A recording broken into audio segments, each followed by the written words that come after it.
it's your job to show up in the moment, be present, and present who you are, and help someone do the same. Scooter, I am so excited for this. So I sent out a tweet saying how desperate I was to have you on the show.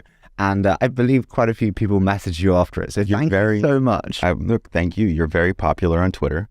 My favorite was, obviously I got calls from people that I do know, but my favorite was reading underneath your tweet, all these people saying, oh, I know him so well, I'll reach out to him. And I had no idea who some of these people were.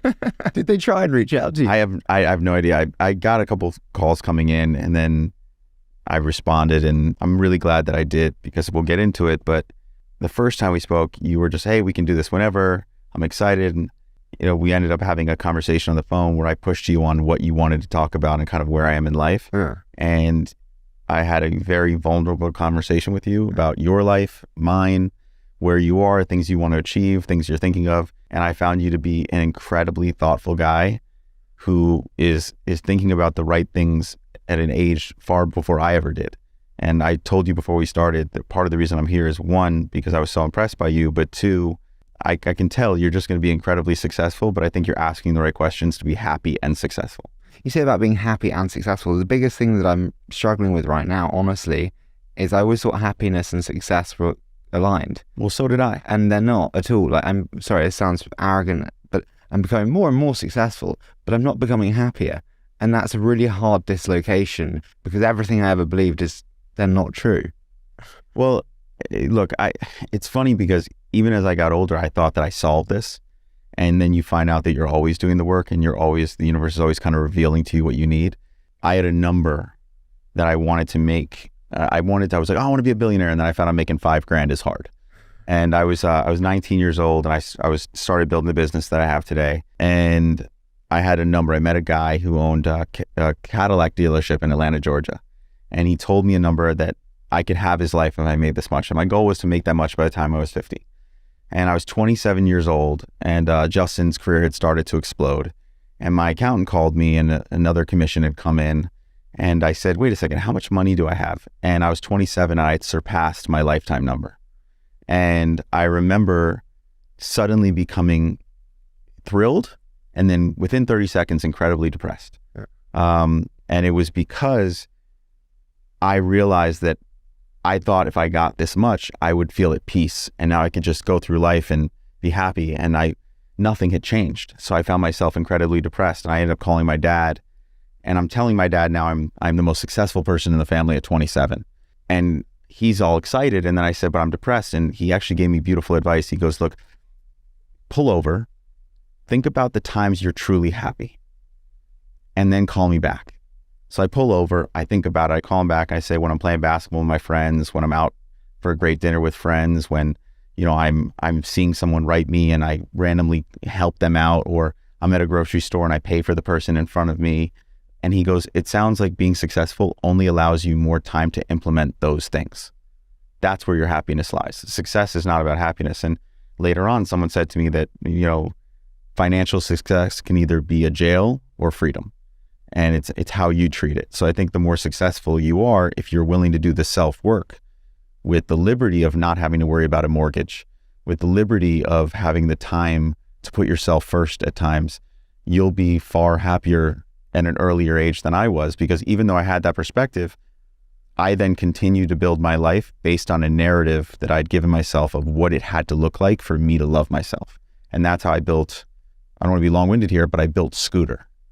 And it wasn't until 39 years old that my personal life went into turmoil, and this narrative that I had built for myself of the success, the perfect marriage, the perfect life, this example to the world, suddenly it came crashing down, and I was forced to do the self-work that made me understand that real happiness is being okay with what we talked about earlier, with your mess, being okay that you're not okay. And I think that you're asking those questions, and I think we're all on a process to figure that out. First question, when you called your dad and told him at that moment, what were you looking for? We've spoken before about my relationship with my father, and I always seek his pride and satisfaction and approval. What did you want him to say when you called him to tell him about your number? Look, I think it's a lot easier at this perspective in my life to know what I was looking for. I think I always wanted to be an example to other people, right? And that seemed like a good thing because then I would give to charity and I would build a big business and I would have this perfect life. And I would, say to my dad, look how successful your son had become, even though he was a college dropout and you were so worried about him. And even though I did things differently, I had an idea of what I wanted to build, but it was always projecting outward. It was always, if I do this, and I see you smiling at me because I have a feeling you relate to this. If Harry Stebbings builds this VC firm, if Harry Stebbings builds this media company, if these help people, if he can be an example to other people of success, then he doesn't have to tell everyone the fear that he has or the frustration he has or the childhood that he had to step up to always be an example, because if he just sat there and didn't do anything, he never knew if that was okay. Do you know what I actually feel? I actually feel if I build them, then I'll be worthy. And that's the whole thing. It's you're projecting. Look, it's the shame lie that I had and you have. It's what I see in you. I see a lot of me. We both have this thing that we're not enough. That, like, who would ever love us if we just showed up as ourselves without the achievements?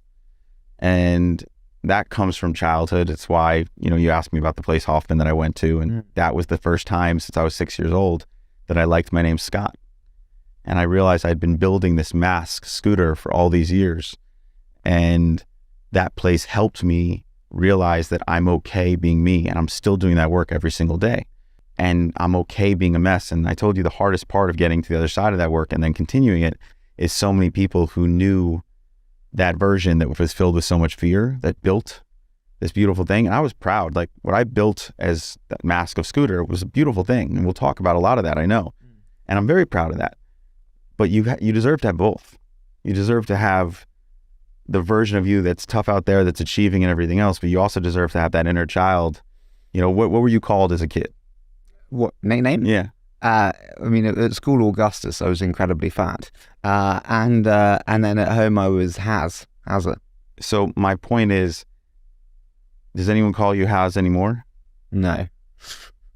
And it's an interesting thing because... But this is what I also don't like with Soren. It sounds so awful. And it's also very different. You're so much more successful than me. But it's just like... I'm a lot older than you. But like, money and power changes your relationships. People are nervous of me. Like, my father and a lot of my friends, they're much more nervous because there's this hierarchy for them, not for me. I just want to have a coffee with my mate, Scott. Yeah. They're like, oh, I'm going to come and ask for advice or ask for money. And it changes all the relationship dynamics you have. Well, I told you this earlier. A therapist that I work with really changed my life when she said, boundaries are there for you to teach other people how to treat you. And I was always really bad with boundaries because I thought that they showed weakness. I was like, I can handle anything. I don't have the boundary with anything. I can be completely open and no boundaries. And I realized that it is okay for me to have boundaries and say to people, if you're going to be in my life, you have to treat me a certain way. And that is seeing me for who I am. And there are certain people, it's been frustrating for me that because of, rightfully so, the way I was before, they think that's who I am. But they're also not giving me the grace of that growth. And maybe they have boundaries of me because they don't know, when that's all fair. But I can tell you with what you're describing, you're giving that power. It's like Stoic philosophy. It's like it's only your reaction is what matters. And when you decide to be comfortable enough in yourself, truly comfortable enough in yourself, and do that work that you feel comfortable as Haz or Harry, then you won't be affected by how they're coming in. You'll be able to look at them and say, hey, I need you to treat me this way, or I'm sensing that I need to remove myself from the situation, or completely unaffected, and you're not giving it any power. It makes you uncomfortable because you're still trying to navigate. And I don't want to tell you how you feel, okay? But I know for me in the past, I would try to navigate how to make them even feel comfortable so I could feel comfortable. You understand? You know what I mean? Yeah, I do totally. And I just think that, I'm sound preaching to you, but it's only because I'm on that path right now. I'm just as much of a mess as you when you're talking about what you're going through. I'm still navigating. I'm still having that dark side rise up in me when I have certain insecurities and I want to defend myself and say, well, actually, no, I'm this person. And I think I'm working on getting to a place where I'm comfortable enough with myself that I can just say, okay, if you're choosing to meet me and see me and love me, you get to stay here. And if not, I don't have any ill will, but I don't have to give my energy to that anymore. Can I say, who's there for you? We spoke earlier about, I'm there for a lot of people, a lot of people in the family in particular. And then booze was there for me. Alcohol was there for me. And that was a crutch, and great, it worked. Who's there for you at the end of the day? Because you're there for so many. My grandmother died a little over 6 years ago. 8 days later, my second son was born. And I was really depressed losing her. But I didn't tell anyone because I had to be there for my father. My mom was being there for my dad. I'd always be the fixer, right? And then I had to jump in and have a child. And I realized no one asked if I was okay. And I got very depressed again because, no one asked. And my wife at the time, Yale, said something really beautiful to me. She goes, that's your fault. You don't share with people who you are. You're not vulnerable with people and telling them so they don't know how to ask. What you're doing now, doing this podcast and being this vulnerable, there are a lot of people who want to be there for you. Strangers who I've checked your Twitter and I've seen the comments, like people really are falling in love with the vulnerability of what you share. I did. That's why I came, because you spoke to me in a way that I was like, this is a really good guy searching for answers just like me. So when you ask who's there for me, since I've done this work, not only are there a lot of people there for me, but I also came to the realization that there were always a lot of people there for me. And I just wasn't letting them in because I thought that it was weak to do so. How do you approach trust? This is the other thing that I find now, which is like, there's a lot of people who will be there for you, who will want to be there for you. You're a scooter. And you can't trust everyone. Well, one, I have 3 beautiful kids that I get unconditional love from. So I have I'm like Green Lantern with the lantern getting, powered up by my children every time I'm around them. There's just something so beautiful about children that, I coach 2 of my kids' basketball teams. I bring my daughter to dance class on Mondays, and I love being around them. Like I'm kind of obsessed with them. I don't want to become the dad that's overbearing, but I really. But let me tell you about my kids. No, but I'm obsessed with them. Like and it's because they love me. It's like it's such unconditional love that it's like it's hard to describe. So number 1, I have that. Number 2, I have a bunch of friends. I'm actually in town with my buddy David Appleton, who's been an amazing friend to me. I have 2 of my close friends since I was 11 years old, Mike and Vuk, and we'd hang. But when I went through this kind of transformation of pain to joy over the last 3 years, Amor Fati, I have tattooed on my arm. It's Marcus Aurelius Meditations. I had the suffering and the joy, and I learned to love them the same. And when I was vulnerable, me and these 2 guys who'd been in my life my whole life took it to a different place. And they say, we've known you your whole life, but we didn't know you until now. And they check on me and I check on them, and they are there for me in such a beautiful way. And I started to realize how many other people were. I just always thought that I had to show this strength to these people. And I was also playing into my trauma of trying to satisfy the people who were abusive to me. It's like I'm paying so much. It's like negative comments on your Instagram, right? I'm paying so much attention to certain people in my life who I'm trying to win over to make sure that they love me, that I'm not paying attention to the people standing right next to me who truly love me and aren't asking me for anything. They hurt me. Do they hurt you? Yeah. When everything happened with the Taylor stuff, and there was such hate, did that hurt? Yes. Yeah. Yes, absolutely. How do you deal with that? I mean, I get some random... Look, I always said, I took the high road and everything else. I was going through stuff in my personal life. I really didn't have the bandwidth to deal with it. And it did hurt because the day before it happened, I had never had any negative news about me in our entire industry. I'd never had an issue with anybody. And then suddenly overnight, because someone said something, I was a bully. What I realized, though, is I started to go out in public and say, I'm not going to be a hermit to this. And not one person has ever said anything negative to me in public. So I will tell you, the internet is not a real place. Dave Chappelle says that all the time. Twitter is not a real place. So if someone is taking time out of their day to write you something negative and they don't even know you online, it's usually because they're hurting. It's not real. And the other thing I can tell you is, if someone has over 100 million followers and 10,000 are yelling you at the same time, it seems extraordinarily loud, but it's less than 1%. So It's not real. And I knew that from handling my own clients. I think the thing I took pride in that moment was that no one else said it. A lot of times when someone comes out and says, oh, this whole time this person's been this way, there's an onslaught of everyone coming out and being like, I agree. And no one did that. No one actually came out and said those things. And I have no ill will. I don't know if what was told on the other side, but I don't have any ill will. And I'm actually at a place now, to be honest, out of respect, I answered it for you, but I've moved on from it.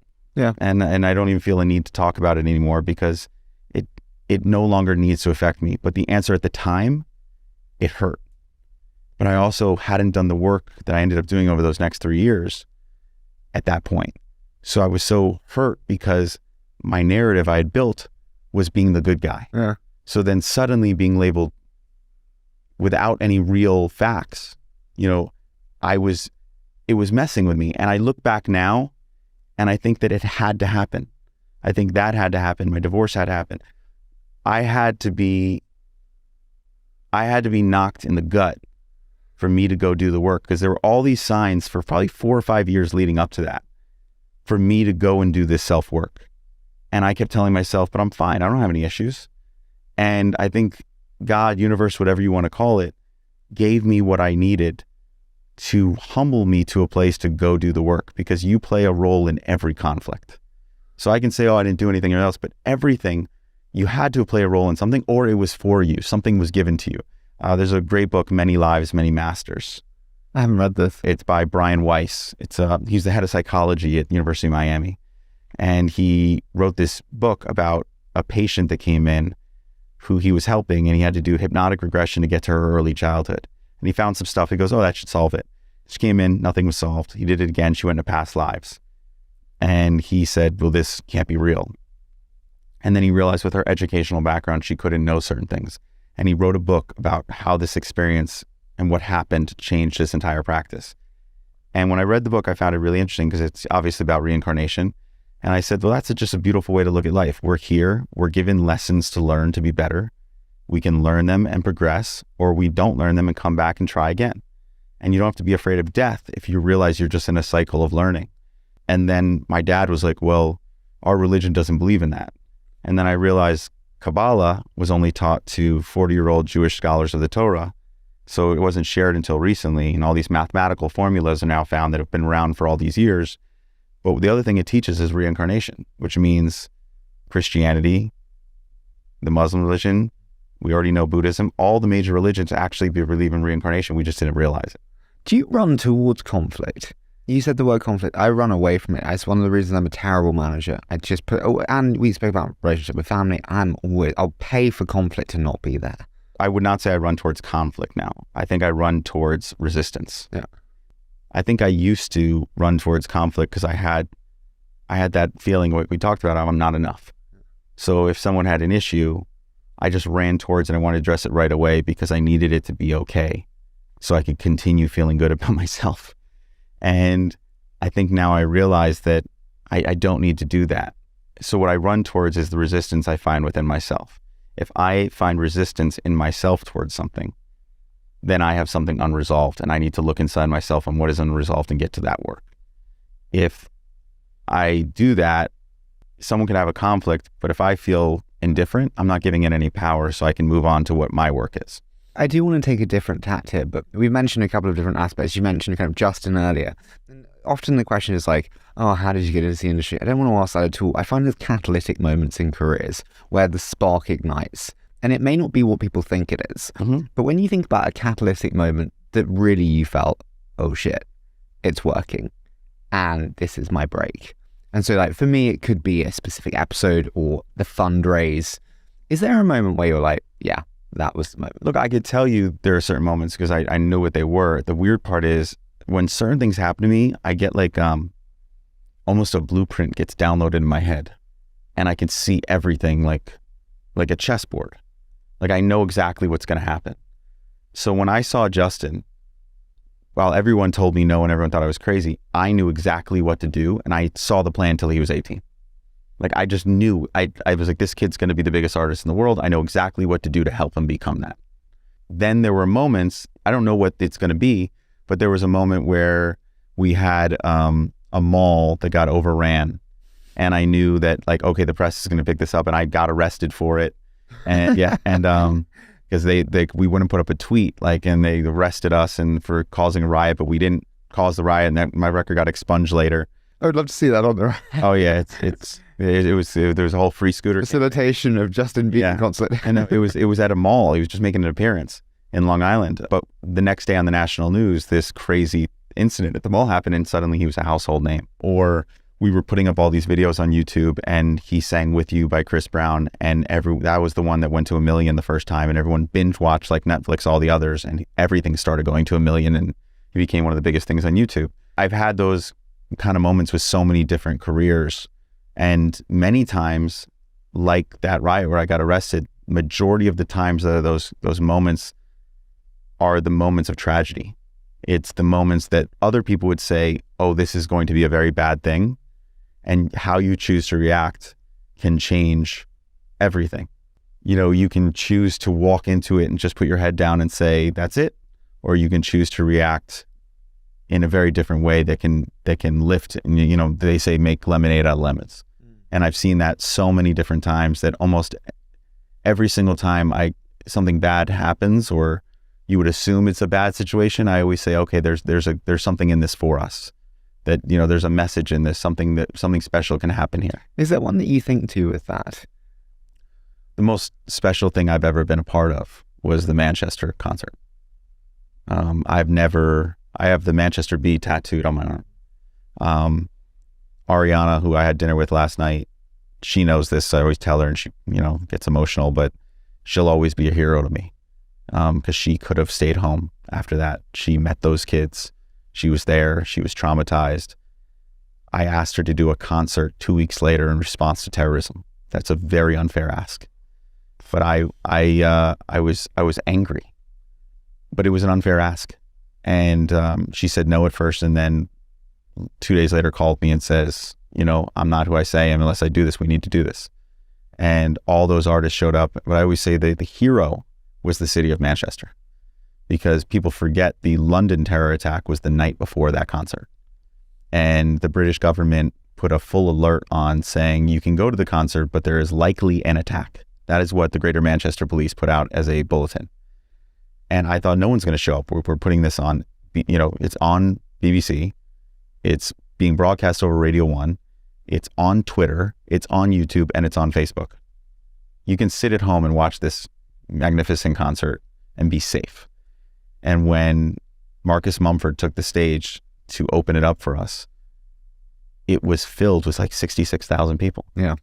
And I have never, he and I talked beforehand, and he called for a moment of silence, and it was just completely still. And I just couldn't stop crying. And it was the most powerful thing I've ever been a part of, that and March for Our Lives. Which was in response to gun violence, which we're dealing with again, unfortunately, in the United States. But those kind of things, being a part of those, producing those with people that I love, you know, I'll never forget those moments. It makes it all worth it. And it's why, you know, this country that I'm in, and why Manchester always has a special place in my heart, because I've never seen bravery like that, ever. Can I ask one, which is like, I think people get podcasts wrong, and I think people get discussions wrong because they often focus on the theory too much and not the story. I think we both have a love of storytelling, but it's not tied to lessons. One of my biggest lessons was when I lost, you know, many millions of dollars in Pakistan on an investment, and many reasons why it was a mistake. That sounds like a Hangover movie, like when you describe I lost millions of dollars in Pakistan. Literally millions. It just feels like Zach Galifianakis there. We could have made the Hangover movie for how much I lost in Pakistan. But I learned a lot. That was a really painful mistake for me professionally, and I learned a lot. When you think about your most painful professional mistake, what would you say it was, and what did you learn? My most painful professional mistake. I have lots of them, honestly, but I don't see them as mistakes. I see them as the greatest moments of perspective, because I needed them. You know, the way you just said, you know, it was such a big mistake, and I learned from it. if you didn't lose millions of dollars in Pakistan, I don't think you'd be exactly where you are today. No, I would be millions of dollars richer right now. Or with less learnings. Yeah, but here's what I would say. You would have less learnings. You wouldn't have the perspective to go and do the great things you're going to do. And I think those moments, like I said, it's for you because you need the perspective of those losses to actually understand how to win. I have so many. I mean, you know, when I sold the company to Hybe, my entertainment company, that is, because we have obviously an investment firm that's separate. But when we sold to Hybe, it's hard doing these things sometimes because you have to talk about yourself. Don't mind, I'm asking. So I gave $50 million of my own stock away to my employees and my artists when I received, you know, my payment. And the reason I did that is because I learned from past deals that I took everyone, you know, whoever had equity, they got their stuff and we just kept it moving. And what I realized is I wanted everyone to feel a part of it. And what you know, and everyone was, oh, it's so generous. But the learning wasn't the generosity, because there's 100 different ways to be generous. I could have given the money to charity. It was because I also realized there's a freedom in generosity. There's a way that, you know, we talked about earlier, money can trap you. Right. You can make a lot of money and then you're bound to the responsibilities of what you've built, or you're bound to the expectations of what you built, or you're bound to the frustrations of others of what you've built. And by, you know, doing that, I felt like, one, I took care of everyone, and two, if I choose to go in a different direction ever, I have the freedom of being able to look everyone in the eye and say, I did right by you. And that was important to me. And I learned that from not doing it fully in the past and thinking, well, if as long as I'm just giving to charity, that's enough. You know, I look at other people I admire and I kind of took it from them. And I think there's just 100 different points. I mean, I don't want to go into them because they become headlines and I don't want this to necessarily go in that direction, but I can tell you that you can do everything right by the book and people can say they're frustrated, and you can say, well, I did everything right. But ambition can also hurt you. And what I mean by that is there are plenty of times in my career where I can look back and if someone's frustrated, I say, I didn't do anything wrong. I did everything by the book. You know, this is business and I did everything right. But I knew in my heart I could have done it a different way. And I was too afraid to do it a different way sometimes because I didn't trust people. I didn't trust if I was completely transparent with them, would I get it done? And I look back now and I trust the universe a little bit more, that it wanted me to be here. You know, that it would have happened and I could have been more transparent. And the only bad thing that would have happened of being transparent is those who didn't help me get it done, I would have recognized who those people are and I would have removed them from my life. And maybe I wouldn't have gotten every single deal, but I would have got other deals. And I think that the lesson it taught me now is that I want to get to a place that when I win, everyone involved wins. If there are 10 people involved, all 10 win. I don't want to leave anyone out because I want a quality of life in my wins now. What was the decision making on the Hybe deal? It was a big deal. It was a very momentous moment in your life and your employee's life. What was the thinking behind, we're going to do this? Look, I think I was going through a very interesting time in my personal life. I was going through a divorce. I was doing a tremendous amount of self-work. I had stepped away from my business somewhat for the first time in 20 years. I remember I listened to your conversation with Jay and you had like a burner phone for like a year, I think. You know, for about 2.5 months. What was it?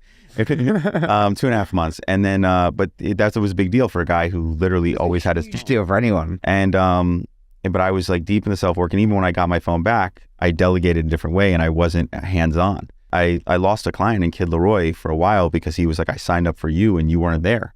And then obviously I came back at a later point when I was on the other side of certain self-work and he's back with us now. I decided to do Hybe because I wanted partners. My children were getting to an age that I wanted to take a different path. I wanted to do less management and more play of an executive role. I got approached by Chairman Bang, who's my partner now, and he became like a dear friend. We started doing Zooms every week privately. No one knew we were talking. And the day I was sold that I decided I wanted to do it, obviously he was offering us a really great deal. But the day I decided, he was talking to me and he said, you know, in the West, you guys always talk about transaction.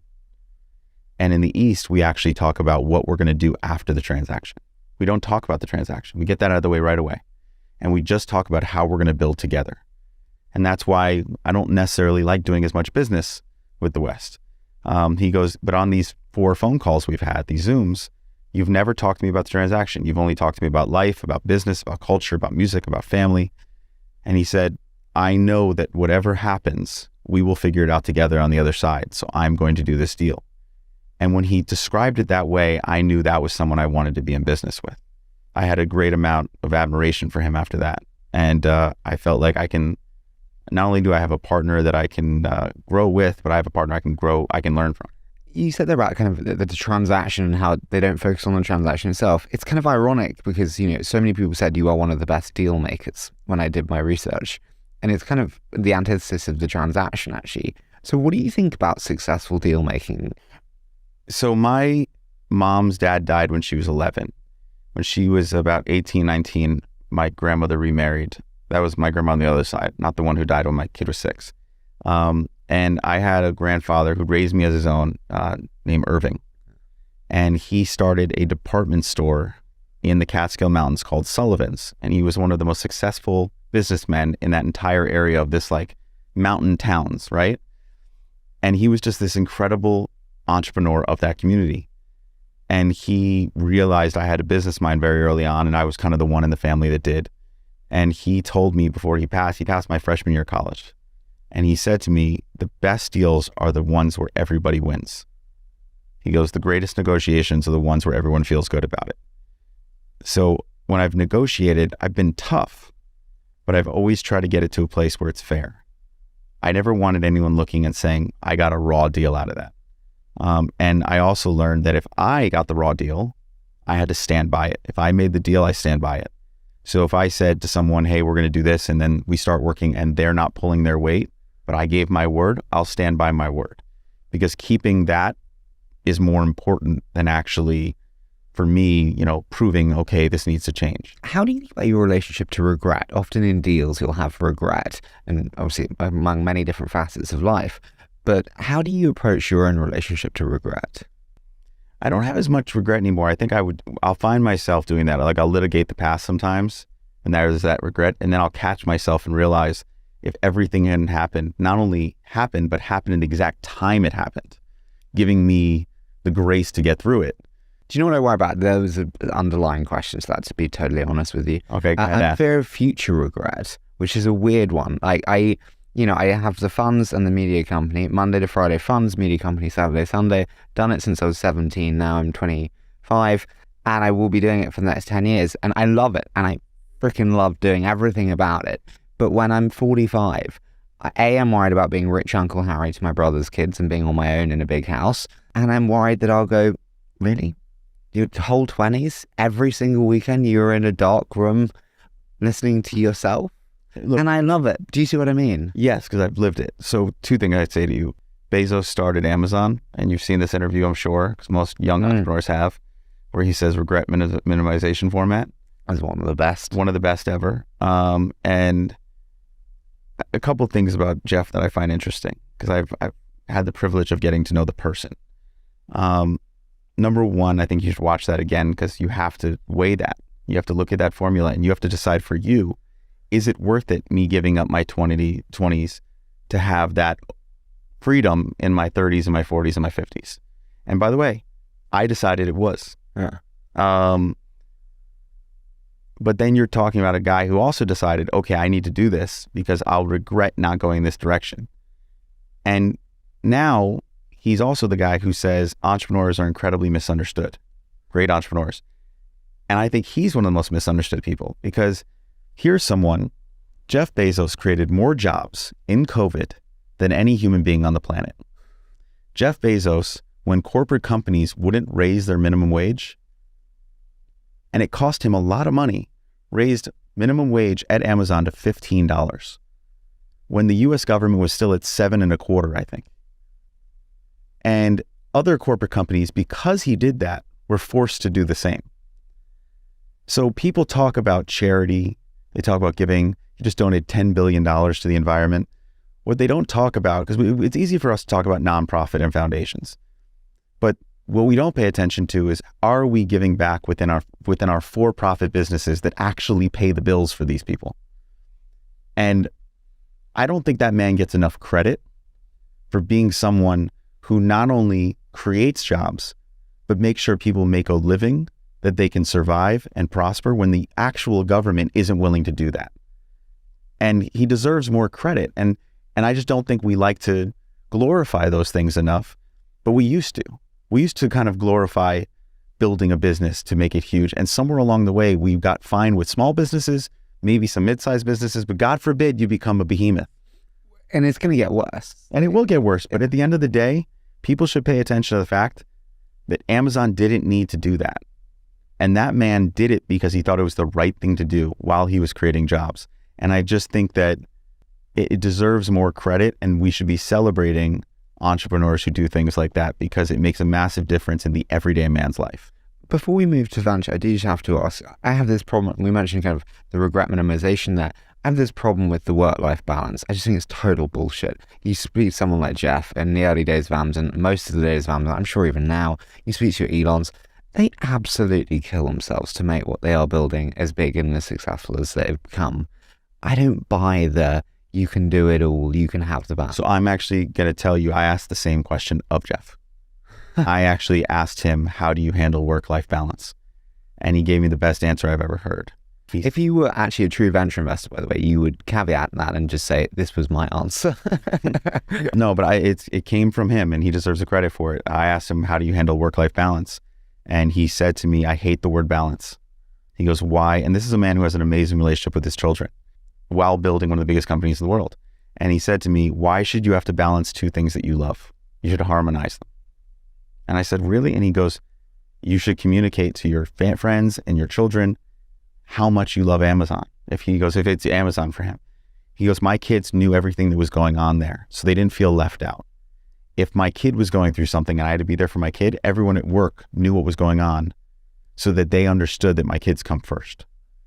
And you put them together. And I think that I, for so long, thought work-life balance was finding a way to balance them. So I didn't tell people on one side what was going on the other, because I thought I had to keep them separate. But I was passionate about both. And that's like being married to two different people. And that's not fair. That's not going to work. So I think that advice he gave me is something I now use in my life, that this next chapter for me, I want to make sure that I harmonize it. If I'm passionate about something, I want to make sure that everything in my life I'm passionate about is knowing about each other. The other thing is, the things I used to be passionate about, I'm not as passionate about anymore. So I have to also make sure that I don't stay in the same place and stay stagnant and become resentful of what I've created. You said about the next chapter there. I do want to discuss the investing. First, what was the first deal, and how did you get into venture investing before we touch on TQ? I was a big college party promoter, and I used to pay a hacker to, every time I got kicked out of the EDU databases at the colleges, I'd pay this kid like $400 or $500 to log back in and hack back in and get me all the addresses so I could blast the kids. And then something called thefacebook.com launched, and Emory was one of the first 8 or 12 schools.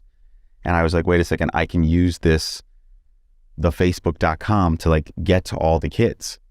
And I contacted Mark Zuckerberg, and then he put me in touch with at the time it said, I think it was Master of Coin Eduardo Saverin was on the contact page. And he put me in touch with Eduardo, and we started negotiating, and I was trying to invest $100,000 for 10% of Facebook. And we had emails going back and forth. And then Eduardo wrote me at my SoSoDef email address, because I was working at SoSoDef at the time. Hey, Mark wants to launch 32 more schools in 2 weeks. He's decided he doesn't want to take any capital. I found out years later, because I saw Eduardo in Singapore, that I had no chance of getting in, because Eduardo was pushed out at that point, and that anyone negotiating with Eduardo, Mark wasn't going to let in. But also, he wasn't going to take any money because he was launching more schools. So I had broken up with my high school sweetheart. She was at BC. He was like, if you ever want to come up to Boston and still talk to us, come by. And I look back now and I know myself. If I would have gone up there, I might have gotten in. But I didn't want to go up there because I was too afraid to see my ex-girlfriend. And I also didn't understand it. That was a very expensive relationship. You know what? I didn't understand investing at that point. These things didn't exist. I just thought it was a way to get my parties out there. So a year later, Peter Thiel invested, I think, $1 million for 10%. Yeah. And I thought, oh my God, I could have made $1 million. Like that's how much I didn't understand what it could be. So it's not like I understood, but in the years to come, Facebook kept rising and I recognized that. And I thought, oh, I did miss out on something here. I should continue to look in this space. And that loss opened me up to the idea of investing. And it led me to a slew of other companies that I've been fortunate enough to be an investor in. And I started investing very early. I think I started investing when I was like 26, 27. I started investing in tech. Do you remember your first deal? I remember getting sent the wire instructions, like 50K to a random bank. Like, wow, shit. I remember one of my first deals, everyone thought I was crazy on my team because I had a new business manager. I was starting to make some money. And it was a company that was valued at $400 million in San Francisco. And it was only in San Francisco. And it was a cab company called Uber. And it was an Uber car. And the only reason I knew about it is I'd gone up there to see another tech founder that I didn't get in on. And he called me an Uber. And the experience blew my mind. And then someone brought it to me and I was asking about it. And they're like, oh, you got to meet this guy. He's raising for it. My team was like, this is crazy. You shouldn't do this. And I'm very grateful that I did. Travis is one of the best founders I've ever met in my entire life. Was it immediately obvious? Once you met him, yeah. Yeah. I mean, none of this, we all like to say it's so obvious what it's going to become. At that time. No, but his talent and his... Yeah. But at that time, like you were thinking, oh, it could be a 2 or 3X, like maybe. Like I don't want to lie. Like I think we all say, oh, I saw it all the way. I saw my business all the way. The stuff I was investing in, I was betting on people that reminded me of another entrepreneurial spirit. So I always bet on entrepreneurs. Even now, like, Z, who runs Roman. Yeah, we're pen pals. We've never met in person, but let me tell you something. You meet this guy, and you believe in that company instantly. Huh. There's certain founders that you meet that you go, they're going to figure it out one way or another. I've been fortunate to be around certain guys. We're both friends with Daniel Ek, who you're seeing later. Yeah. Daniel and I became friends. I invested in Spotify a long time ago. I've never sold a share. I'm a full believer. Obviously, I know that industry much better because it's my own. But I've been fortunate enough to be part of so many different rides. And then now, building a fund with some friends, and I've been very, Howard Marks, someone I look up to. He wrote a really great memo where he talks about luck. And I agree with it wholeheartedly. I was born in 1981 in New York City, and I look the way I look. I won the lottery the day I was born with privilege. So for anyone to say they're not lucky in doing this is completely absurd. I was such a nerd at school. I went to boarding school, and I used to have those like camping torches on at night because you had lights out. And then I'd have his memos printed out with like a camping torch on my head. And I'd read them at night. I mean, no wonder I didn't have many friends. I was like 14. Look, I think you're my friend. I think you're a very interesting guy. I think you're asking all the right questions. Ones I wish I asked at your age. Oh, that's very kind. So, I mean, incredible kind of first exposure there. Talk to me about TQ, status, where that's at. Tell me about that. Yeah, I feel extremely fortunate to be a partner in this fund. My partners, Andrew and Schuster. Andrew and I were friends. He introduced me to Schuster. We decided, hey, let's do this as a small consumer fund. We did incredibly well. And then we decided, wait, we're getting all these opportunities to be something beyond, consumer. And we got into all these other spaces, primarily tech and SaaS companies and just gaming companies and just really interesting stuff. We started about 5-6 years ago. We're over $1 billion under management. We just closed our third fund, and we were very fortunate because we have our third fund is a $500 million fund, and we've only deployed, I think, 12%. So we're in a really good position in today's climate. And the thing I love about those guys is they run that fund full time. They're brilliant guys, and the thing I like about them is when they get in there with founders, they're not just guys who like, okay, we're going to back you with some money. They actually understand how to be there with founders and help them pivot in those tough times, and I think that's what you look for. And I take a lot of pride that when founders meet me, who I haven't met, who are in our fund, they always tell me what a pleasure it is to work with those guys and how hands-on they are and how much they back them. We've been very stealth about how we've moved, but I'm very, honored to, be in business with those guys, and it's been a lot of fun. Can I ask a bit of a weird one? I had Ashton Kutcher on the show about a year ago or so, and he said the hard thing about actually being an investor for me is people feel they know me coming into the meeting, and they're actually more nervous than they would be with other VCs. And so they don't show their best self. They don't present in the best way. They kind of try and impress. They might try and it distorts the actual investment decision-making process, where for other people, it's like you have a raw, much more neutralized view. And for me, it's very difficult because they bring that kind of predisposed knowledge of me. Well, here's what I'll say to that. I love him. My son Levi and Ashton's son Bear are best friends. They were born in the hospital 6 hours apart. We actually ran into each other in the hall. We have a picture of our kids in a basket together when they were just 12 hours old. And they go to school together and they're best friends to this day. He is incredibly charismatic. He is. And he is kind and he is genuine and he is smart. So while they might come in nervous because they're in front of the superstar Ashton Kutcher, I argue that he is so down to earth and good at what he does that he can fix that very, very quickly and bring the best out of people, because he brings the best out of his friends. I'm sure he can bring the best out of founders. That being said, yes, I walk into certain rooms where my career might be known, it might not. I find the same thing. It's whether, sometimes I'll be in front of a musician who's very nervous, or your guy who did the cameras before we started, he told me about his friend and we FaceTime his friend. And I noticed when he was dialing his friend, his hands were shaking. And I've been doing this long enough that I can tell someone, hey, that's, I take a shit on the toilet just like you. Let me give you a hug. Like, you know how to diffuse the situation, because sometimes people are nervous, sometimes they're not. Sometimes they have a preconceived notion of who you are. Sometimes it's good, sometimes it's bad. I think it's your job to show up in the moment, be present, and present who you are, and help someone do the same. And that's also why I think it is helpful to be vulnerable, and vulnerability can be used in a positive, which is like I'll often start. I always say being an interviewer and being an investor are very similar in the way that you have 3 to 5 minutes at the beginning where you can actually create an environment of safety and say, you know what, Scooter, I'm really struggling with my eating disorder right now, and I just don't feel great actually about myself. Oh, I'm sorry to hear that. And suddenly the conversation is very different from like, hey, how's the business going? Well, I think it's interesting.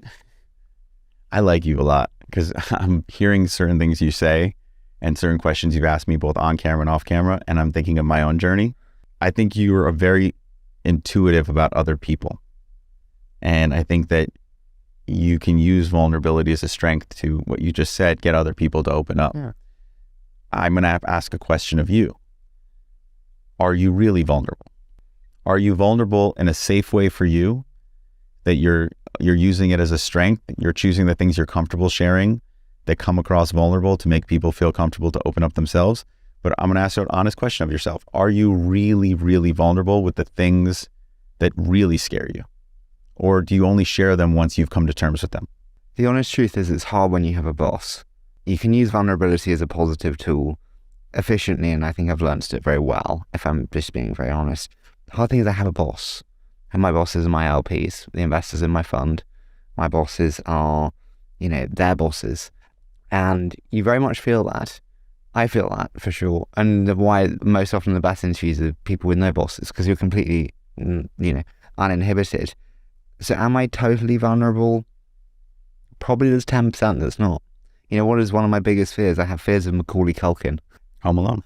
With respect to him, I'm sure he's doing something, but people go, oh, where's he now? And that's my biggest fear, though, which is like, I'll be that. I saw some interviews with him recently. My argument is he seems to be very happy. It was, I didn't want to pick on him, but No, but I'm actually glad you did bring it up, because from what I've seen, he seems to be a happy person and a self-aware person. And I don't know him. I can't speak to that, but I can tell you there's a lot of people who are known who I can't say that about. And my other argument to you is, do you really have a boss? Or are you putting that expectation on yourself that they wouldn't support you if you told them the truth of your fears? I think I also don't feel financially safe enough. I think the honest truth is... But that's what I'm saying. It's not, let me rephrase that. Because you don't feel financially safe enough, you don't trust them to support you if you were completely honest with your fears. Yeah. And that's what I'm trying to say to you, that I get that completely, and I still work through that. I'm not a pro at that yet. My fears and insecurities come if I share this, or I don't know the answer, and if I'm not defensive in this moment. I completely get that. I think what we should both work towards is getting to a place that... Do you not worry with people that you work with that if you are too vulnerable, be like, God, or please, I'm listening. By the way, I'm LBs and TQ. You have LPs in TQ. I have LPs in TQ. I have clients who work for me. I'm on the board of Hybe. I'm one of the largest shareholders, but we're a publicly traded company with a market cap that was at 14 billion, and between 8 billion and 14 billion, depending on where the market is. And I'm the CEO of this company, and I have bosses. And you don't worry? No, not anymore. And what it's funny, the things I worry about aren't them. It's when the worry comes in, it's my own shame. I'm now realizing the worry isn't their expectation, because at the end of the day, I'm on my journey, they're on their journey. I start to put this fear that if I present myself a certain way, if I'm not defensive, if I'm not doing the right thing at the right time, who's going to support me? And I think what we're all working towards is getting to a place where we choose ourselves enough. I think there's a big lie. I want to say this because I don't want to come across selfish. When I say choose ourselves, this was the lie that was told to me. And it wasn't like on purpose. I think all our parents and people in our lives do the best thing you can. Every kid interprets life a different way. But the lie that came to me was, one, that I wasn't enough, and two, that if I chose myself, that I was being selfish. And now I realize that when I'm actually choosing myself, that's when my friends love me the most, because I'm not a selfish person. I'm fun and generous, and so are you. I could already see it. Like most people are, that when they're actually truly themselves and truly happy, everyone around them wants to be near them even more. And your LPs would want to be here even more, because they'd want to figure out, how did you get to that place? Because you're obviously a smart guy. You're going to get to the deals. Your vulnerability is what's getting you to so many people. And that's why they're investing in you. It's not that they are scaring you. It's that you don't trust them to see you fully, because I don't know. And I'm only saying this because I deal with this myself. It's because maybe we don't trust them to see us fully because we haven't accepted ourselves fully. Sure. And we use an excuse by saying, oh, it's them, but it's truly us not truly loving ourselves or trusting ourselves. It took me years to give up drinking, because I said, well, I look at my biggest deals is because I went drinking with them, and I went drinking with them, and I used it as this crutch to keep on going for myself. And actually it wasn't that at all. Do you know what I mean? Well, can I ask you a question? Yeah. And we're going to flip the podcast a little bit. Sure. 5 years from now, Yeah. your LPs can't be mad about what you say. I know some of your LPs, some of your biggest ones. These are good people, really good people. They're not betting on it with 23, 24. When I started? How old are you now? 25. Okay, 25. They're not betting on a 25-year-old guy just because he's smart. They're betting on you because they want to see you win, because there's a lot of smart people much older than you that they get a return on capital. Yep. They're betting on you because they like you and they want to see you win. That's the truth. That's the part you're missing. They're betting on you because of who you are, not necessarily what you've achieved, because there's a lot of other people who are much more seasoned they can give the same amount of money to. Mm-hmm. 5 years from now, if you didn't have that burden that you actually are putting on yourself of thinking that you're not enough, or if I told the truth, what do you want your life to look like if you didn't have to answer to anyone? Personal or professional? Both. Harmonize. I love what I do. I love this. This is what gives me huge, huge joy. And kind of speaking of the harmonization, I believe that one of the next great firms will be built with media at the very center of it, and leverage media to find, to pick, to help the best companies in the world. And I want to build that. And I don't view them as one or the other. The biggest question that everyone asks me is, how do you split your time between venture and media? It's the same thing. It is the same thing. And I love that. And I want to keep doing that. And I want to keep having conversations like this, where I am uninhibited, and we've got the schedule, which I'm really, I'll still stay to it all. We'll go to it all, and then you just decide what you want to keep. Sure. But like, I love that. And then I think there's the recognition at the same time that I really love kids. And I'm desperately alone, bluntly. And you turn off the lights at night, and you're suddenly, the silence is very loud. Do you know what I mean? Are you nervous that if you sought that out or took time to have kids, or that right now is your time to build this? Yeah. I definitely feel the momentum is transient. I don't know if you kind of see this, but it's... No, I think, we all the great entrepreneurs hitting. I think what I always find funny, I do not want to preach to you in this moment, because I think when I was coming up, all these great entrepreneurs would see me and they'd say all these things that they wish they did differently. And I'd say, well, you have the freedom to tell me this now, because you were a fucking animal coming up, making the same sacrifices I'm making. So I understand your sacrifice right now, and I appreciate it. And I think you're in an age where you can make that sacrifice and really dedicate yourself to building something, because I think that's what it takes. Yeah. So I do appreciate that. what I will tell you is you never know what's going to show up for you. And the one mistake I have seen people make is that they turned away really good things for their personal life because, one, like me, I always thought it would be there. Or they thought, I don't deserve this right now because I haven't achieved enough to have it. And if you find someone who really loves you, they're not going to care about what you achieve. They're going to love you for your essence. And they're going to be happy to take that ride with you. And I think if it shows up, just pay attention to that. I think that I, for far too long, even when I found love and like had children, it wasn't until recently that I became present. I think that I was so afraid of tomorrow being taken away. You talked about the fear of the future. I was so desperately afraid. And I think that had a lot to do with Holocaust trauma, being told the stories of like our life was okay. And then one day they came and took it all away. And I grew up with those stories. And I think that that trauma was in me. And I just thought, well, I'm building this and it's significant. And people are saying, well, good job. It's going to get taken away. I got to keep building it bigger and bigger and bigger and bigger.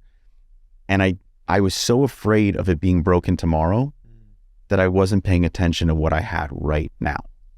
And it's this hard balancing act between the ambition and ferocity required to build with the appreciation of what you have today. I agree. But you know what? I had all the warning signs to make me pay attention. I didn't. And then one day, sometimes you got to step on the rake and get in the face for you to pay attention. That's what happened to me. And I know that my life is going to be wonderful moving forward. And I had to go through transitional years of pain. But the other thing I realized as I read books and talked to really impressive people, everyone's had these transitional years of pain. Are you not fearful of mediocrity? I'm almost like, I don't want to go into a relationship. I don't want to have kids because I'm like, well, then I'll be mediocre like everyone else. These losers who go to the park on Saturday and have lunch with family on Sunday. Well, they're like... Can I ask you a question? When you were growing up, did you have a family member that you really looked up to? No. Did you have anyone you looked up to?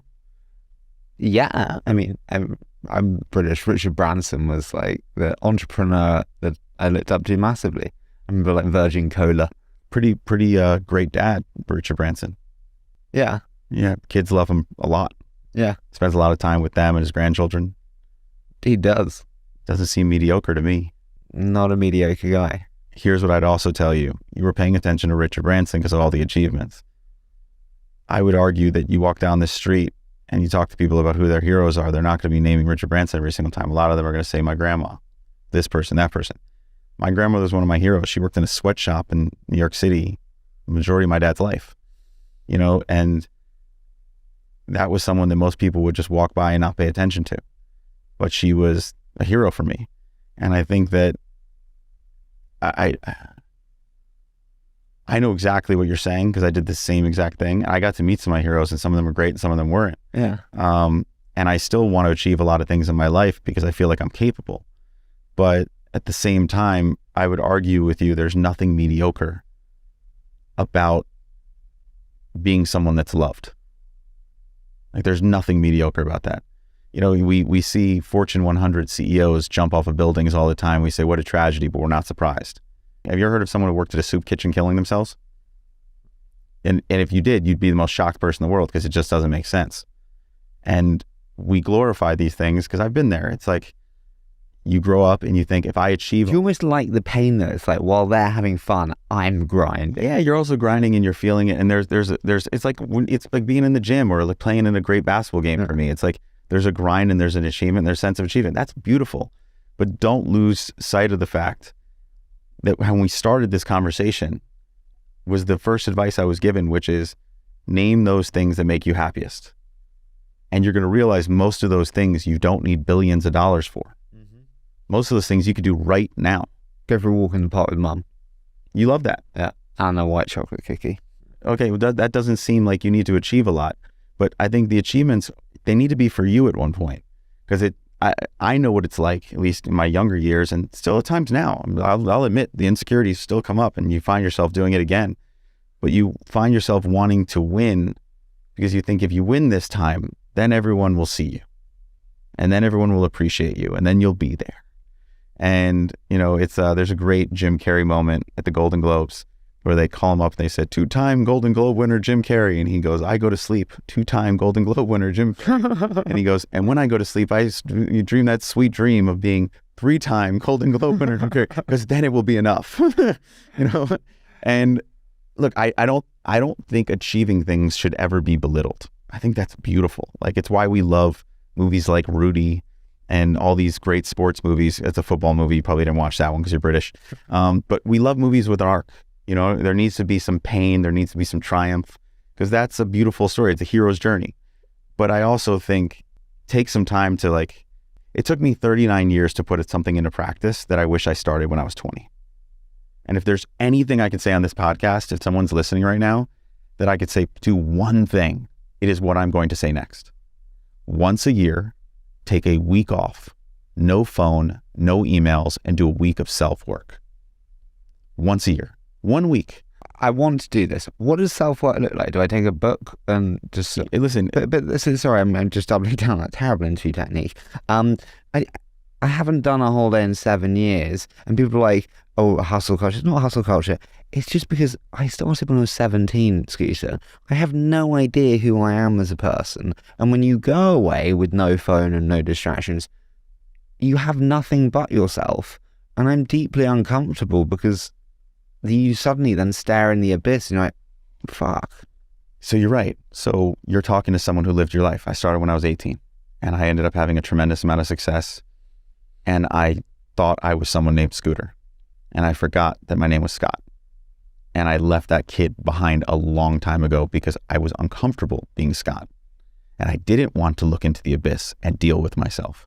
So building and continuing and getting the praise of achievements allowed me to avoid having to do something which was as simple as doing self-work. And it wasn't until my life got to a place where I was miserable that I was forced to do the self-work, and the transition started. And that's why I say, if there's anything listened to, I just don't want anyone to get to the place of pain I had to go to start. I'm offering it so you don't have to deal with what I dealt with, because I wouldn't wish the pain that I felt in that moment on anyone. But I had to get to that low moment for me to start going in that direction.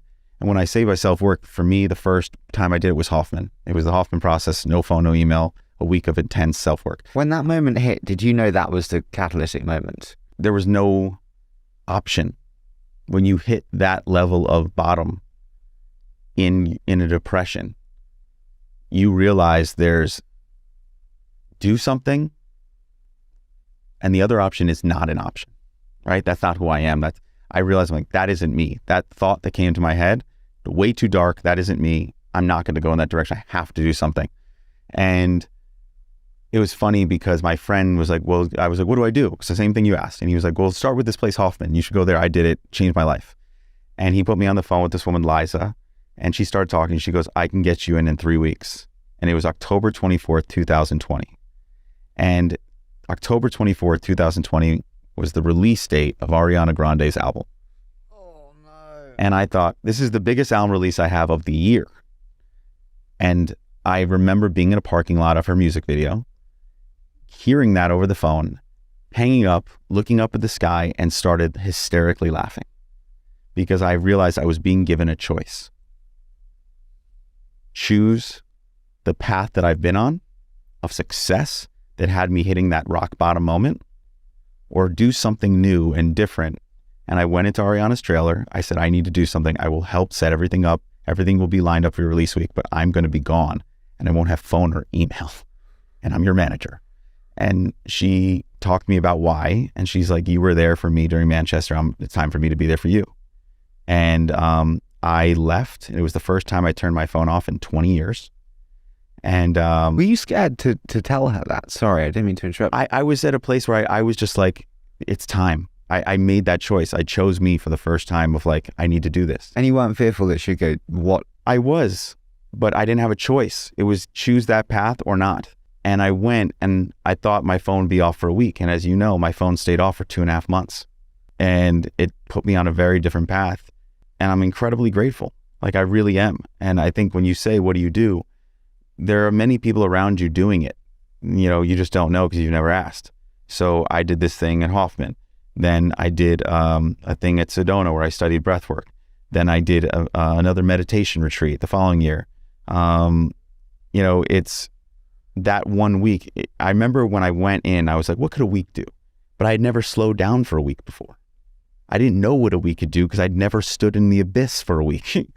And when I did, I was shocked with what 1 week of choosing yourself can do for your well-being. And now I make sure every year I take that week. What are you doing that week now? I'm working on something, so if it doesn't happen, I'm going to choose something else. I'm thinking this year of doing a silent retreat, or I'm really intrigued by Wim Hof. Huh. And I think I might want to do like Wim Hof for a week. Yeah, I think financial safety is this big thing I think about quite often. I think you're right. And the reason I say you're right is I don't think you need, like that Bezos story I told you. He said to me, I said, what do you want out of life? And Jeff said to me, I want to evolve. I want to be a better father. I want to be a better friend. I want to be more intimate. And I realized you don't need $200 billion to start that, right? It was like a cheat code he gave me.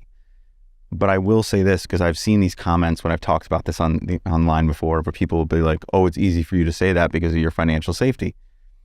And I want to actually say I acknowledge that. I think that there's something to be said.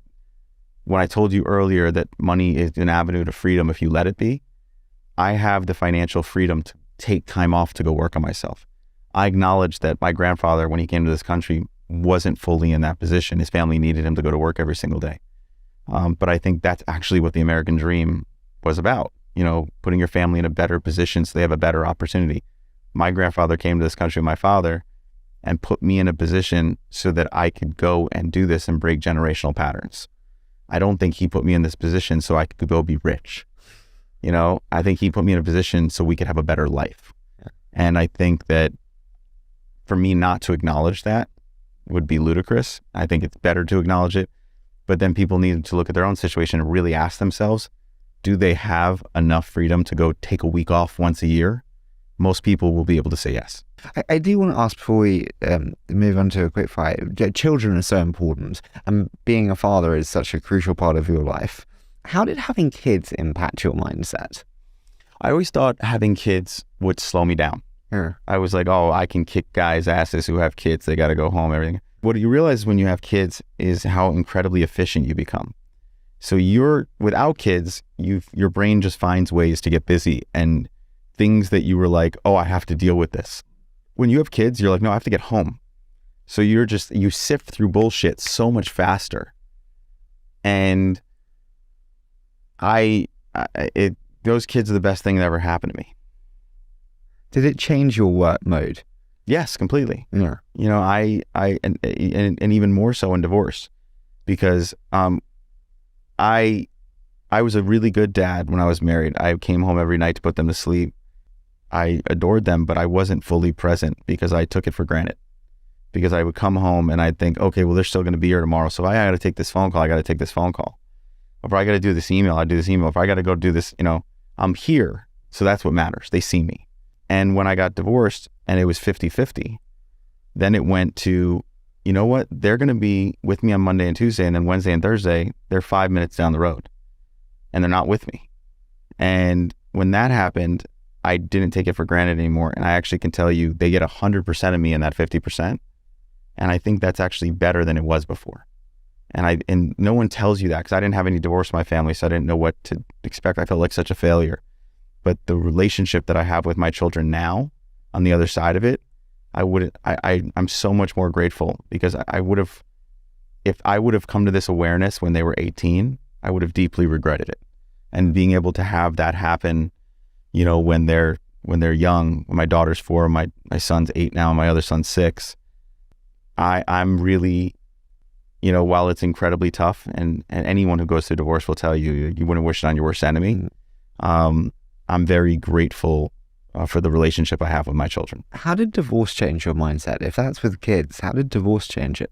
You asked me earlier what was the biggest catalyst in my life business-wise, but you didn't ask what was the biggest catalyst in my life. It was divorce. It was the destruction of the narrative. I'd built a life that I thought everyone could be proud of. And a relationship is a one-on-one project, not a community project. And I was was projecting out all the time of this. If you watch even podcasts that I did when I was married, I was always put it on a pedestal, everything else. And I had a good marriage. Like, we loved each other and we didn't fight and there's nothing like that. It was just, I wasn't present. I wasn't present enough, and our trauma met up perfectly. And I think we are in each other's lives to be partners for those kids forever. We've got 3 beautiful kids. She's a wonderful person. I'm grateful that it's her. But when that happened and we couldn't get back, the pain of that caused me to do something I'd never done before, which was do this work. Yeah. That pain caused me to hit rock bottom. Did you feel like you were letting your parents down? I thought I was letting everyone down. I thought I was letting down the kid who I said on a podcast that, I want to show that you can be a good executive and a good husband and a good father and all this stuff that I did. And I realized, you put your relationship on a pedestal, you're not paying attention to your relationship. And, it's, the next time around, it's for me and for them. And I'm not interested in projecting or anything like that. I learned a lot. And I can tell you that moment in my life was the moment where this story that I had built of Scooter wasn't working. And if I didn't have Scooter, then what's underneath? But I hadn't had a foundation of Scott. And that's why I started to crumble. It's so similar. All like ex-girlfriends of mine are like, am I getting Harry or like brand Harry? It's interesting you say that, because I've gone that my whole life as I was dating. You'd start off great and then they get to a point and they'd see how you operate and they wonder if you're doing it, And the truth is, I'm always giving them brand Harry. Well, I think you're always giving them brand. I used to hear that. You're so much more self-aware than I was at this age. I just got to say again how incredibly impressed I am by you. Thanks, man. No, I'm really just blown away. Even by what you just said, it moved me, because at 25, at 30, I didn't know to say that. Because I thought being Scooter was authentic, because I had I didn't remember who Scott was, and I didn't love who Scott was, and I had left it so far behind. You still know who that other dude is. You still, you're aware enough that he's right there in front of you, and you can grab him, and you could do the work far before I did. You don't have to hit that rock bottom. The hard thing I find is actually the separating the two. And actually you can become, I don't know if you found this, but you become the brand that you create, and then you can lose yourself. I think the most important thing is starting to realize that this brand you created was created by you. Yeah.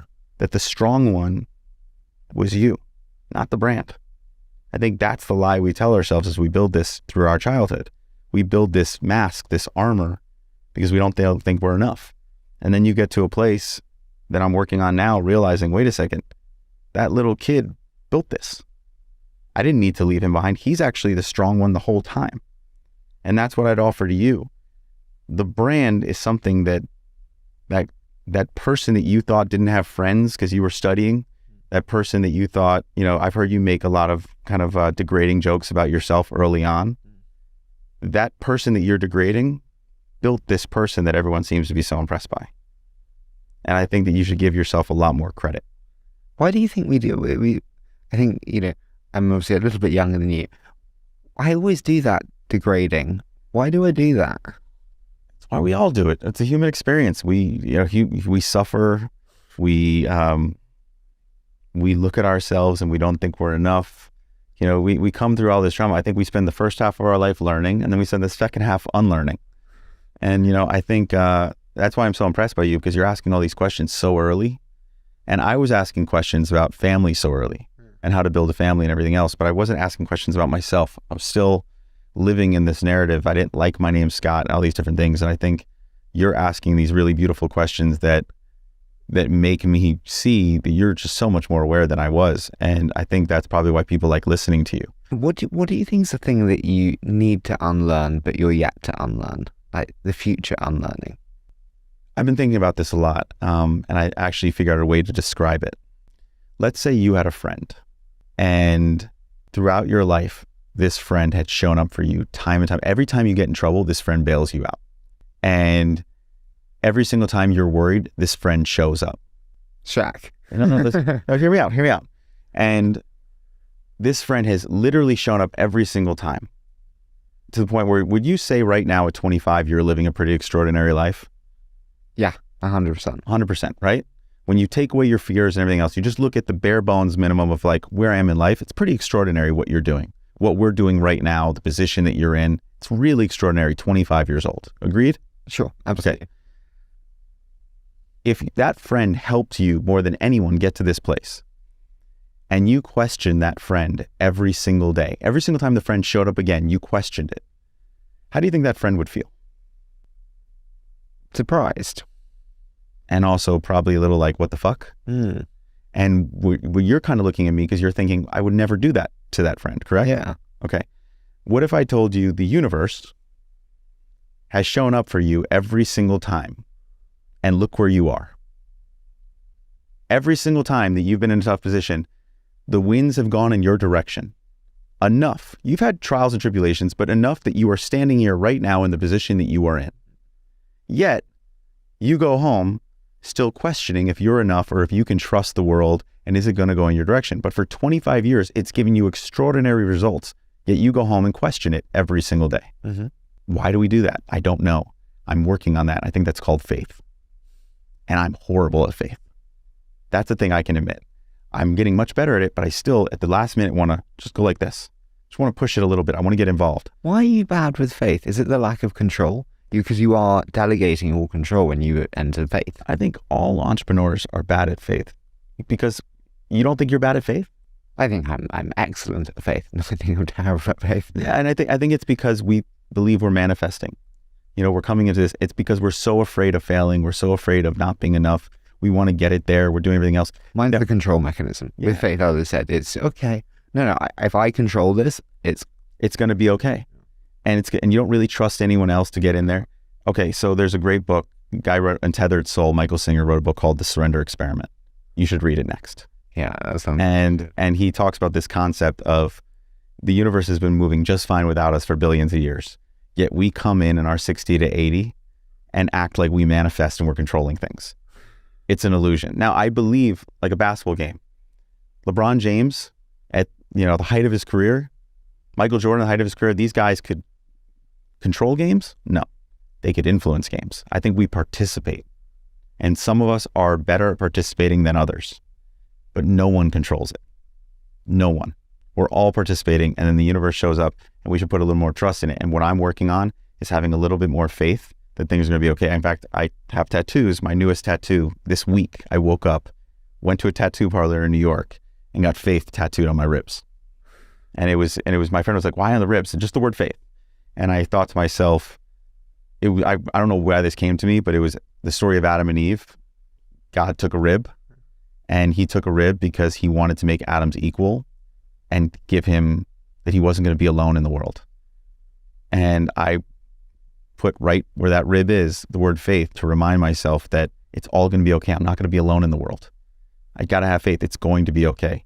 And I think especially entrepreneurs, we struggle with this. Struggle because we know the thing no one else knows, which is when everyone else was quitting, we went that extra mile because we were afraid. And that little extra mile, we think maybe that moment when I was about to go to sleep and quit, but I decided to stay up and go a little bit harder, that was the moment that made the difference, that turned the winds. And we believe that. And by the way, that's influence, but that's not control. Our control is an illusion. And I say that logically, but ask me if I'm acting on that yet. I'm still working on it. What achievement are you most proud of? My kids. Like it's any parent understands that question. Yeah, I get emotional. Like I have really great kids, and I know that one day they're going to go and do self-work and yell about me one day. And I'm actually hoping they do. I hope I give them enough freedom and enough unconditional love to know that they're allowed to do that, that they can get to the patterns that I didn't get to. I have to ask, you said this with Jay. You said you gave them transactional love. In the beginning. Yeah. Because that's what I feel like like so many of us, we're not trying to, but our trauma has us doing things that come across transactional. I think that I love my kids unconditionally, and I'm working on making sure that's clear all the time. heard this speech someone give, and I gave it to my kids the other day in the car. I said, I want you guys to know that I love you, that I think you're amazing. I think you're amazing just the way you are. I don't just love you, I like you. I like you when you make mistakes. Like, I did this whole thing, and I just saw their little faces start to light up when I said, I don't just love you, I like you. You know, and I want them to hear these things because they're going to do some stupid shit one day. And they're going to do stuff that pisses me off. They're going to do stuff that scares the shit out of me. And I'm going to make so many mistakes as a parent. I'm sure I have already. I know I have. But I want them to know that they're allowed to be their own person. I think getting to participate in their life as their father is the greatest achievement I'll ever have. Final one. Do you worry about the influence that money has? You know, money is a great luxury in many ways, but it's also challenging, and bringing children up with the same hunger and ambition is tough. Do you worry that that's... Yeah, I spoke to a lot of... I do worry about that. So I spoke to a lot of kids who I thought were amazing human beings who came up with a lot of wealth. Yeah.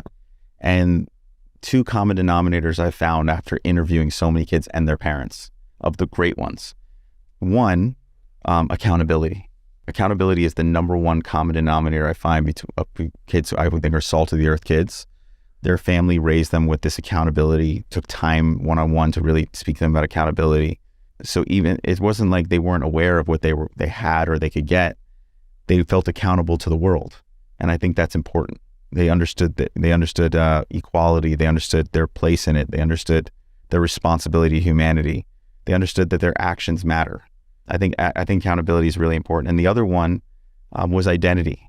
Without saying names, someone I know had a family member who was really struggling, and then he was not. And I asked why, and he said in his other family member situation, he didn't know where he fit in, because with his parents, no matter what he achieved, he felt like his dad could do everything, so he didn't know how to compete. With this person, his dad was really good at one thing, and he got to choose something else.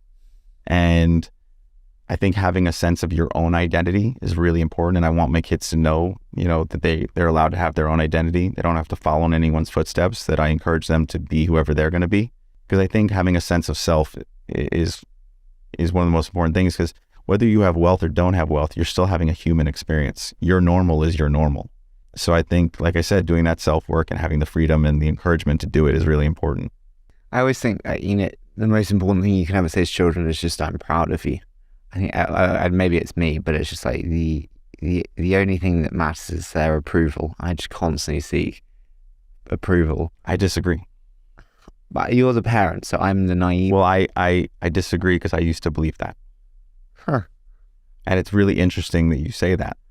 I just constantly seek the approval, and I would be so happy to hear, Scooter, I'm proud of you. Yeah, I want you to hear what you just said, because I used to say the exact same thing. You didn't feel like you were enough until you heard, I'm proud of you. Yeah. And you thought you would get I'm proud of you by doing things. Sure. By achieving things. Being in the soccer team, So I'm going to tell you what I think the most important thing is my kids can hear. I love you exactly the way you are, and I support you in whatever you do. Because I want my kids to know, and I think you deserve to know, and I deserve to know, that you don't need to do anything to have love this way. Because that's why it's confusing for us. Because when we come into the world, I get it. My kids love me unconditionally. I've heard Daniel you talk about your dad and your brother before we started. Your dad could do anything, and you're still showing up for him. He loves you. You know that. But you're showing up for him unconditionally. I think the most important thing a kid can hear is that the parent feels the exact same way. That I'm proud of you because of who you are, exactly the way you are. I'm here to support you in everything that you do in life, but you don't need to do anything to get my approval. And I think I want my kids to know that, because I think that you would have a different answer. You would. It's the pride is a result-based feeling. Do you know what I mean? It's because of X. And by the way, I get that, because as a parent, you also want your kid to go for things. Sure. And you want to teach them that. But I now understand that they're. Do you think your kids get that? I don't know. I know that I'm going to try. I know that we are going to try. We're great parents together. Yeah. And I think that we're both going to do the best job we can to tell them to break those patterns. Because here's the thing. I once told this to my dad. My dad and mom love me. Love me. And when I did this work, I went on a walk with my dad and I said, Dad, I now know that you love me so much that I see through your lies. Because my dad did that. I'm proud of you. Because that's what happened to him. Like, that's what he knew. And that's a beautiful thing. It's what he knew. So everything was result-based. I had to win the basketball game. I had to do this. I knew my dad loved me, but he made it like result-based feeling for a child. And I now know my dad would never leave me. But as a child, you don't really know that. You're deciphering things in a weird way because you don't, you're learning the world. And as an adult, I now realize that all those things he said of, I'm proud of you if you do this, or I'm proud of you because you did that, were all bullshit. He was always proud of me. He just didn't know to tell me because he grew up a certain way. And I think I will tell you this if it helps. I have no idea. I haven't even looked up your fund. You told me you have the fund. I have no idea what your investments are. I actually chose not to look. I'm here because of a conversation we had where you were vulnerable and showed me who you were. So I'm proud to know you. I look forward to being friends with you for a long time. I look forward to these kind of conversations. If you become uber successful commercially, which I'm sure you will, because I can just tell you're destined for that, I'll be happy for you. But if you don't, and you choose a completely different path, I'm going to be just as proud to know you. I really appreciate that, man. It's, I'm also, you get nervous when you open up. Do you know what I mean? You're like, oh, God, you feel very naked. Yeah, I was with a founder yesterday I met with, a new company. And we had this really great thing. And I was giving him this kind of advice because he was pushing on me to give it to him. He was younger than me. And I don't want to feel preachy. You know what I mean? Like, I don't want to feel like the old man. And at the end, he goes, just so you know, when I was doing my research, there are some people who say you're a shark, that like you are, you're like an amazing deal maker, but like you're a shark, you got to watch out for you. And I felt this need in the moment to like get defensive, right? To be like, well, who are those people? And do they really know me? And I caught myself and I went, look, I don't know what to tell you. If they said that, they have a reason that they said that, but I'm going to present myself the way I'm going to present myself to you. And I know who I am. And, and I wouldn't have done that 5 years ago. 5 years ago, I would have found myself for 20 minutes defending myself and saying, I want to know who that person is and all this different stuff. And who said that? And it doesn't matter because the truth is we're all living our own experience and misinterpreting each other. And sometimes we're telling the truth and sometimes people see truth in you that you don't want to admit is there because you did fuck up or you were a little bit, manipulative in that moment because you were scared yourself, and you were dealing with your own stuff. And that's why I don't like cancel culture. I think we all have to give ourselves the grace to grow. If I could change drastically in a week, why can't we give someone an opportunity to change over years? And we do it with jail. Someone gets out of jail and like, they tell us the story of their life before they went to jail and they get out. We're like, so gracious. We're like, oh my God, this is such a beautiful story. Do you know this person was once in jail as a criminal and now look at them? But then we find something someone said on, the internet 20 years ago and we act as if they aren't a new person today. So can I ask one and then we'll do a quick fire? And it's, you do many interviews. You've had many questions asked of you. Are there ever questions or is there anything that I haven't asked that you think I should ask? Is there ever a question that you wish someone asked of you that they don't ever ask you?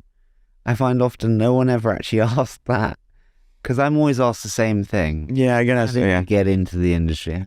Well, I find that like different interviews go into different places. Like this one went to a very deep philosophical, personal place.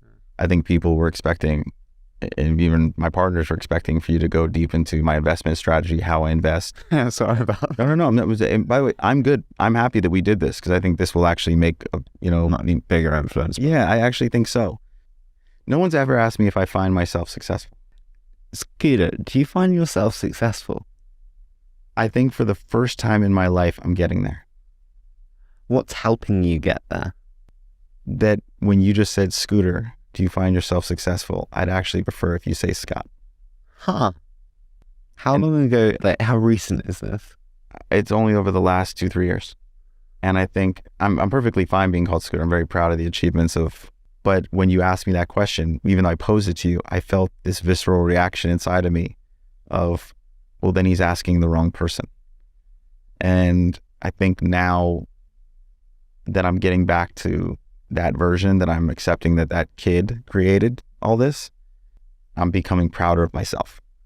So yes, I think I'm getting there as I embrace something that it's actually funny. It's a piece of advice that my grandmother gave me a long time ago.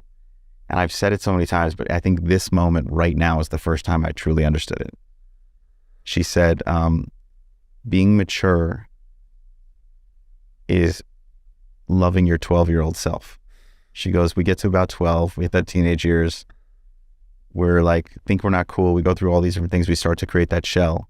And when you become mature, you actually realize you were always good enough at 12 before you started like going through that teenage insecurity stuff.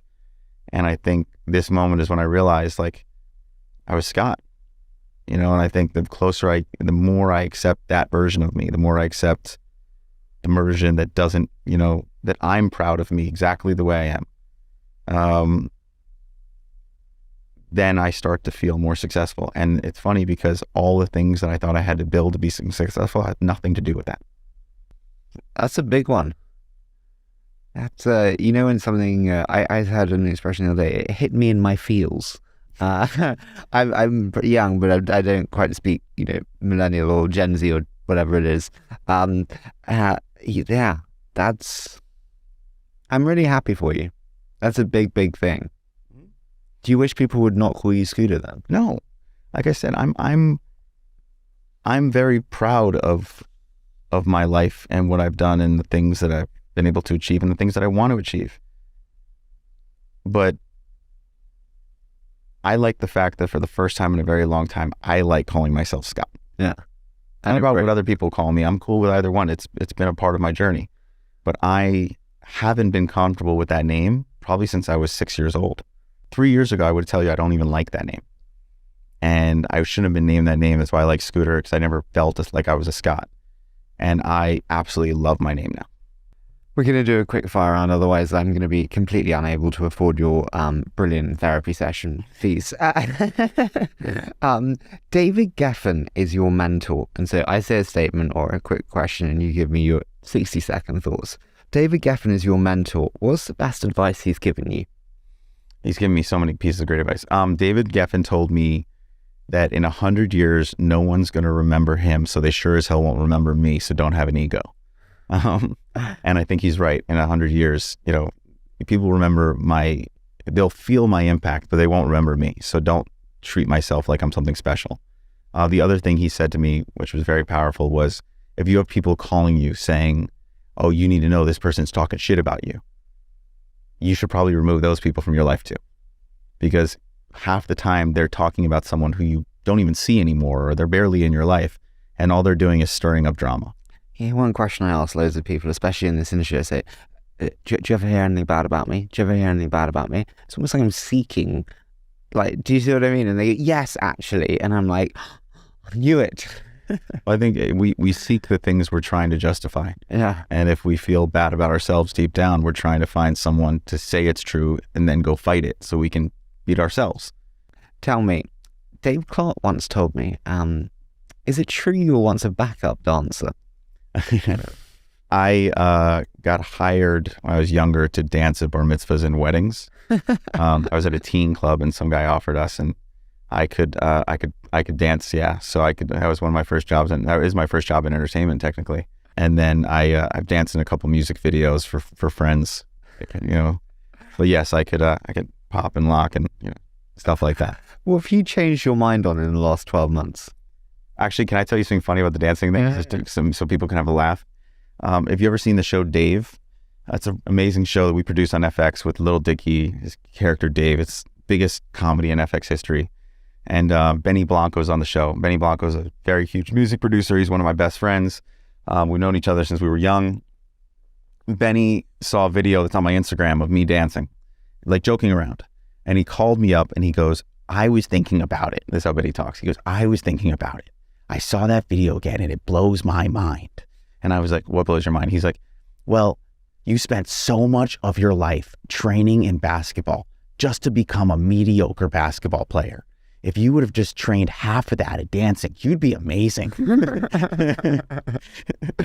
You're like, I'm available anytime.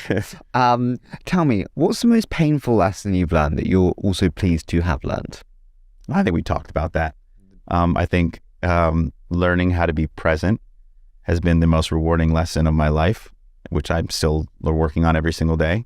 How I learned that lesson was the most painful thing I've ever gone through. What's the favorite memory from working with Justin?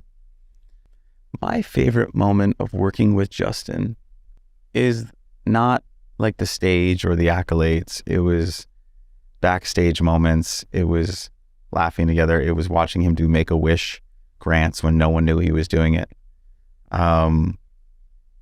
It was when all the noise is gone and all the people talking in both of our ears and all the, all the stuff that, has come into our lives when it's just us, like those moments. Those are the ones I cherish the most. And that's why we'll always have a special relationship, because we created something very special together. And he is one of the most talented people I've ever met in my life, but also one of the bravest people I've ever met in my life to be able to do that through his adolescence and then to transition into adulthood and become the man he's become. And I think I'm always proud of him. What's the biggest challenge that you see in the incredible scaling trajectory of the people that you work with?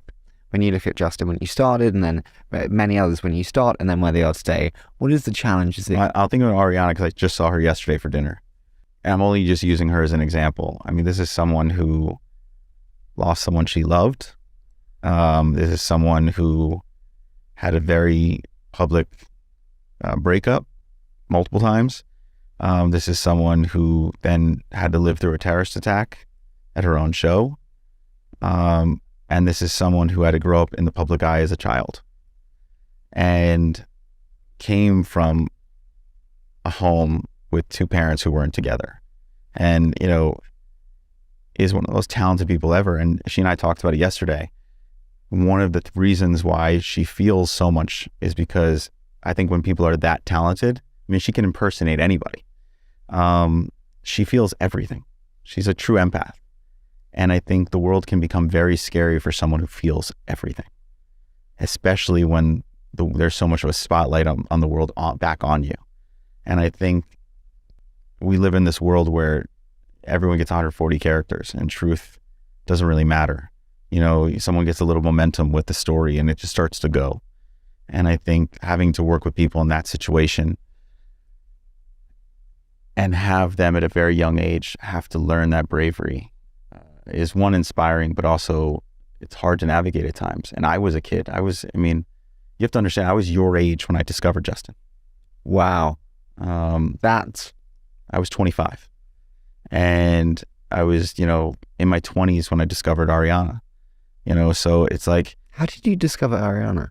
She sang a cover of Justin's called Die in Your Arms. I saw it on YouTube and I was like, why is Nickelodeon not signing this girl? And that she was at Universal, had done the deal, and I was like, I need to work with this girl. And I found out she was actually trying to reach me, but no one told me. So when I reached out, they were like, we've been trying to reach you. And she actually sang Die in Your Arms, hoping to get my attention. Wow. But yeah, I think people don't realize that these are human beings having a human experience, and these are extraordinary times, where social media is putting such a highlight on them, and mental health is a real thing. I think Surgeon General of the United States said the number one killer in the U.S. right now is depression, and it's mostly with young people. So I think I was a kid when I was going through this, and I wish, you talk about mistakes, like I wish I understood more about mental health at that young age. I wish I would have got the people I worked with more help, but I didn't know, and I didn't come from a family who had therapy. And I think when you ask me the struggles and the things that I've witnessed, it's the same thing we're discussing. The biggest struggles in life aren't getting on that stage, or how do I make another hit song, or how do I build a VC, or how do I build a company. It's how do I get through the suffering of the human experience. What would you most like to change about the music industry? When I came in, everyone was like, oh, you're crushing it, but this is a dead industry. And, all the valuations were way, way down, and everyone's like, oh, you should have seen the years when we were selling cassette tapes and everyone was platinum every week. And then Daniel Ek came along and transformed everything. And now it's the richest it's ever been, thanks to his vision. And people don't give him enough credit.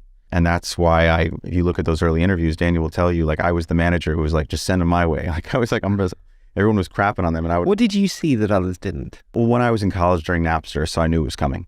I knew they couldn't stop it again because I used it. I remember Napster. Yeah, I used Napster a lot. I was a big Dispatch fan thanks to Napster. I knew it was coming. I understood it was coming. I understood it couldn't be stopped. Number two, I met Daniel because we were on a Billboard list for 30 under 30, and I called everyone on the list to introduce myself because I wanted to know my peers. And there was a guy in Sweden, and I called him. He was coming to LA 2 weeks later, and I said, let's meet up, and we became friends. And him and Shaq didn't let me invest in damn Spotify for another year. I was like begging Shaq and him like constantly. I love those guys, and I'm very grateful I got in. But the biggest change in the music industry is that it's become a global industry that now can be monetized.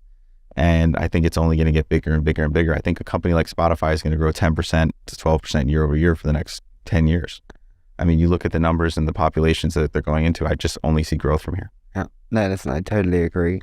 What would you most want an entrepreneur listening to this, or a young person listening to this? Young person's probably better, given what we've discussed. What would you most want them to take away from this chat? No matter what journey you're on as an entrepreneur, working, volunteer, founder, like we've all talked about this. We all talk amongst our friends of all different jobs. We're all pretty much going through the same thing in different ways. It's almost like all the major religions talk about the same thing. If I could give anyone any takeaway from today, I hope that they don't take, like me, 39 years to get to a place where they take 1 week a year, no phone, no email, and do a week of self-work. If you start that now, you'll be so far ahead of me. Final one. You put this one on me, I'm going to turn it on you. Next 5 years for you, where do we want that? I think for the first time in my life, I don't know, and I'm excited about that. I know that I'm going to be heavily involved in my children's lives. I know that I'm going to keep working on myself. And I think for the very first time, I have no idea what it looks like. And I guess I'm going to have a little bit of faith. Thank you so much for doing this. I've never quite been so open. I'm slightly terrified about having been so open, but honestly, this has been, shows like this are why I love what I do. You ask like what gets you up, and this is why I love this so much. So thank you so much, and this has been so special. I am incredibly grateful we did this, and I'm glad that we had that conversation on the phone that day, and I got to meet you, and I'm looking forward to watching not only your success, but your real success as you continue to grow. And you got a friend in me, so we can bitch to each other when we're scared.